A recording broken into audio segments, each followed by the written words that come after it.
Hello everyone and Happy New Year. I don't know you, but when it's New Year, I get a little bit stressed out. The reason that I didn't get stressed out this year was that I knew something that I didn't know last year, which is that I don't need to reinvent myself. I know with the new year here, you see a lot of people sharing their to-do lists, New Year's resolutions, new goals, new things that they want to do with their life. And it puts some kind of a stress on us because we always feel like we need to do more. Honestly, one thing I've learned would change my whole perspective on New Year's resolutions and goals is that I need to know myself. I need to know exactly what I want from my life because it does not have to be the same for everyone, right? So when you write down the goals and everything that you want to achieve, what exactly is the purpose of that goal?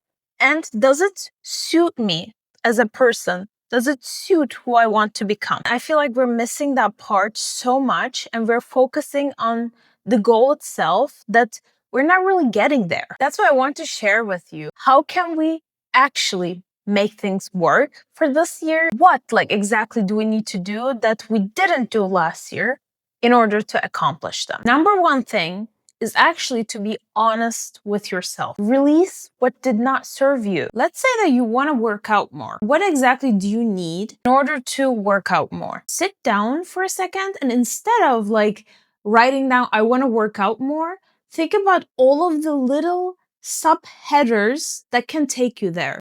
All of the steps that you need in order to work out more. Or if you want to start a new business is not a goal. What kind of a mindset do you need to have in order to start a business? You need to gain a lot of different skills in order to actually start a business.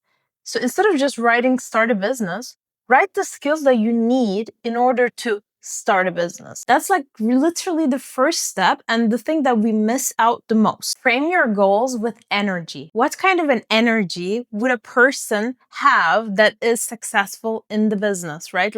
Be with that energy and focus on your personal growth more than the goal itself. One thing that really, really works for consistency, for example, is to make things more fun. Actually, James Clear on his book Atomic Habits mentions about this. How can we make habits stick and be consistent? Just to make them fun and also make them available. So if you want to eat healthier, you need to have easy accessibility to healthy food. So if you see on the counter bunch of apples, you would be more tempted to eat that apple. Again, you need to really know who you are, what served you from the previous year and what didn't, and make a clear, detailed plan on the things that served you without the pressure of wanting to reinvent yourself. You know what I've noticed from my personal life? I wanted to create content for a very, very long time, yet I had no real plan. And this has been a goal of mine since 2015. I was not able to stick to these habits. I realized that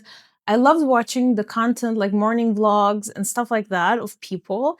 And I thought oh, that's something that I really love watching, so it must be type of content that I should do as well.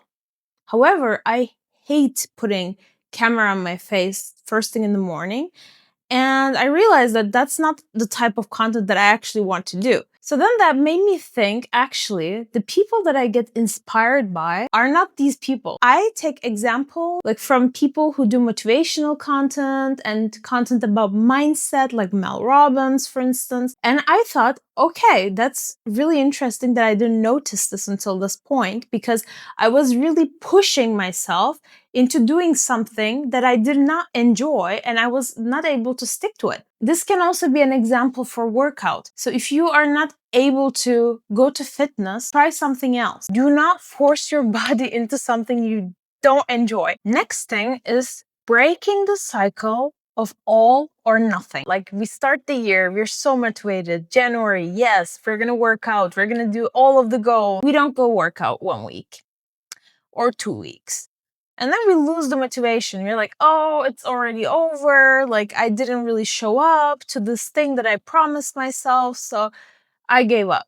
No, you have to be more kind to yourself and say that it's okay. Just because you didn't go once or twice or 3 times does not matter. You can still continue. And this mindset will actually change the game for you. As someone who has manifested her dream life, and when I say this, I truly mean it. I have a dedicated video on this on my channel. You can check it out. I know the power of visualization. However, there is something very, very important that we need to underline. Emotional visualization is the thing. If you just like visualize and you want to like do this vision board and simply just pasting photos of the things that you want, it's not really going to work. You have to be able to put yourself emotionally in that picture. Okay, staring at a photo of the thing that you want might not really put you in that situation, but meditation truly helps. That's what I used to do. I used to really incorporate meditation into my daily routine,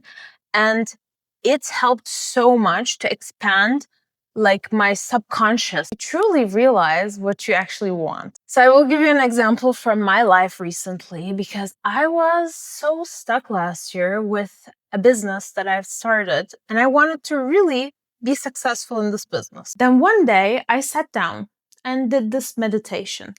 And the goal of this meditation was to imagine myself as a successful business owner. During this meditation, I'm trying to force myself literally to remove this blockage that I have in my head. And I'm thinking, I'm just self-sabotaging myself. I have limiting beliefs about myself. And that's exactly why I'm not able to get there, right? And the crazy thing was that during this meditation, all I saw was a baby. The goal of this meditation was not at all to see a baby. Like, it was all about business, yet I was just seeing this baby. Then I realized the thing that I thought was a priority was not a priority. I had something else that I wanted to do before actually being successful at my business. And I was just forcing myself, forcing a timeline on myself. And that's the reason that I was not able to visualize any of the things that I wanted related to business. Meditation helps you in that regard as well.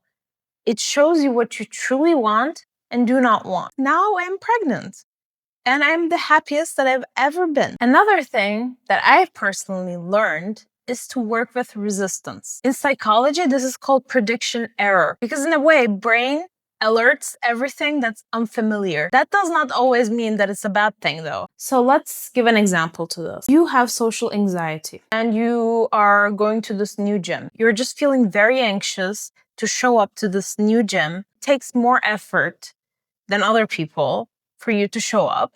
Yet when you do this uncomfortable thing, you will be so proud of yourself. In a way, we come to this question: who do you want to be, right? Do you want to be a person that has social anxiety?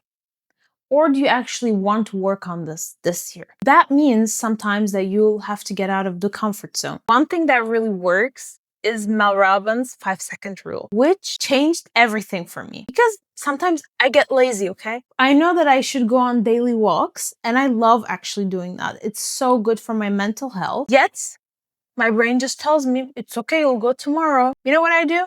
5, 4, 3, 2, 1. I don't even negotiate. I don't even think. I just get out there and just start walking.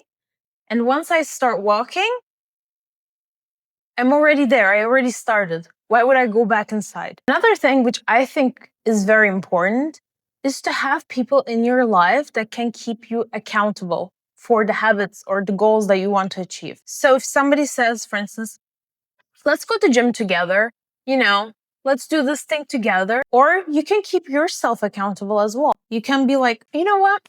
I'm going to reward myself after gym. I'm going to keep myself accountable, and I'm going to allow myself to listen to this podcast that I love, or this film or audiobook that I love. I'll do this during workout. Okay? So it's in a way like you're rewarding yourself, you're keeping yourself accountable, you're keeping yourself on check without putting pressure on yourself. Because this year is a soft year. Next thing, which is so important, is to use gratitude as fuel. Look around you and be appreciative about what you have in your life and celebrate small wins. Learn from life, because this is the body and soul that we're going to take to our grave. Nobody is coming with us. We are just going alone. You have to be gentle, kind to yourself. And that should be the main goal, because none of the other things will happen for you if you don't have that number one thing on your list, being kinder and loving yourself and respecting yourself. And once you do that, trust me, all of the things will come into your life like with full abundance. You will be shocked. We're at the start of a new year, yes. It can also be the start of a new week, new month. It does not really matter. You can create a difference in your life at any point. We made it another year. We made it despite all of the obstacles, all of the things that went wrong. We are here right now.